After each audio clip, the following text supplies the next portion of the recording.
So what I did, I pre-treat one side with the 500 just to show you the burn back resistance. And after we will have put out the pellet fire, we will try to reignite it. It's going to be very hard to reignite. I pour a little bit of diesel to just speed up the fire to grow. And we, as you can see from the wood chip, we have put a lot of wood chip inside the pellet because I was told that if it is an issue, you have huge amount of these types of combustible. So it's a perfect tool for that.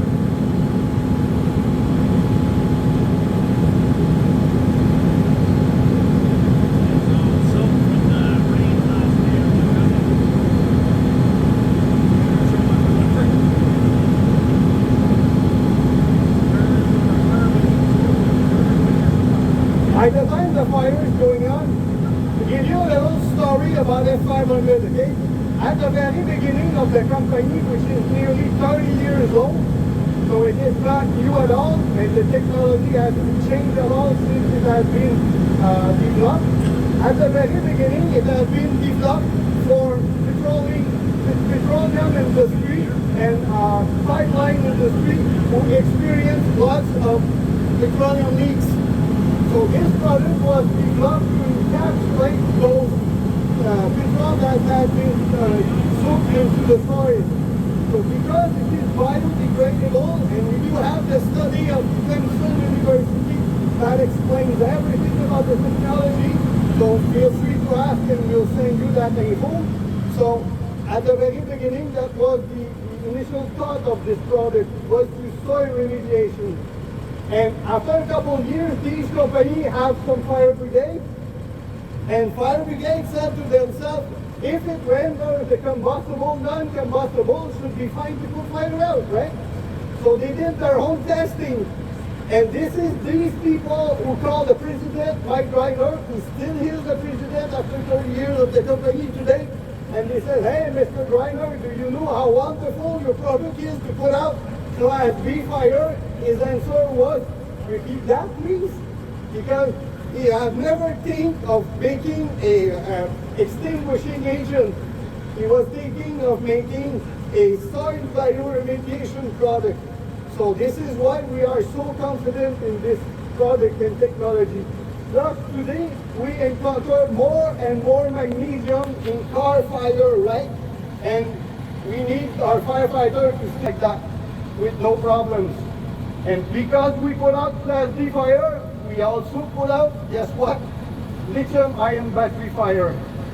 So if you go on our website, www.hct-world.com, which is very easy to remember, you will find a lot of info on everything about the company. Anybody has some questions before we start that?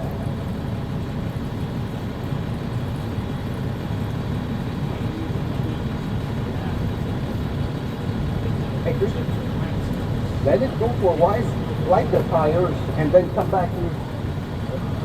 So I want the tire to be fully involved.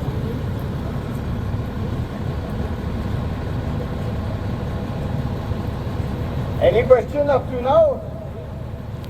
No?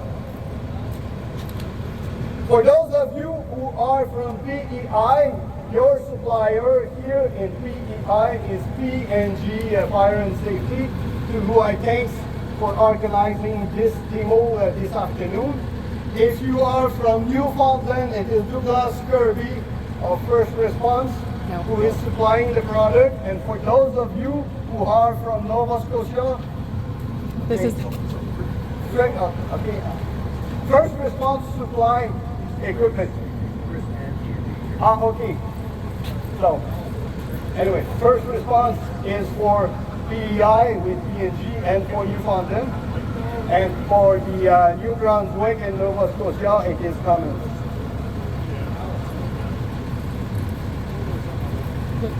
I poured some diesel in all the bottom tires.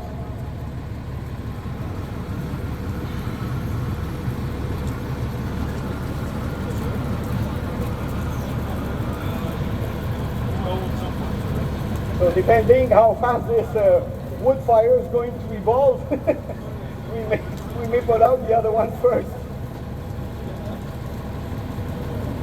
So when we are talking of class A fire, okay, wood, grass, hay, you call that, straw and things like that. Okay, so for very low density class A fire, lower the percentage down to 0.3% if you have a foam pro system. Okay, the other systems can be lower only to 0.5 and then they go to 1, 2 and so forth, but foam pro is the ideal system. You choose it by the dot of 1/10. So for these very low calorific class A fire, 0.3%. If you have a higher calorific fire like a small garage or small shed or something like that, 0.5% should do the job. If you have a heavy load class A fire and higher like these are class A fire, okay, lots of people say that tires should be considered as a class B fire. They are not a class B fire, they are a class A fire, but a very highly calorific fire.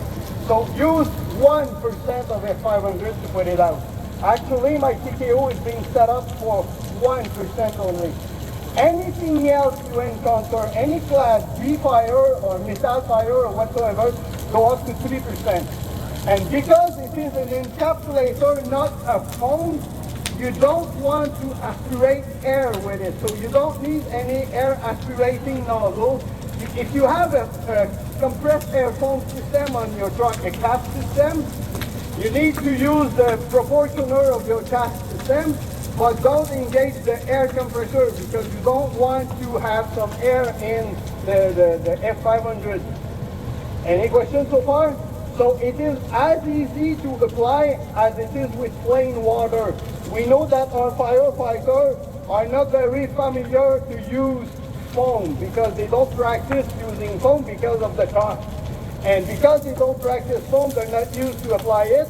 And because they don't practice it, it floods in the system. So when you reach a fire and you need class B extinguishing foam, it just doesn't work.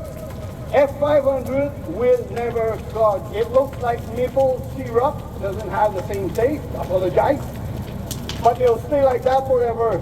Okay, maybe we put it out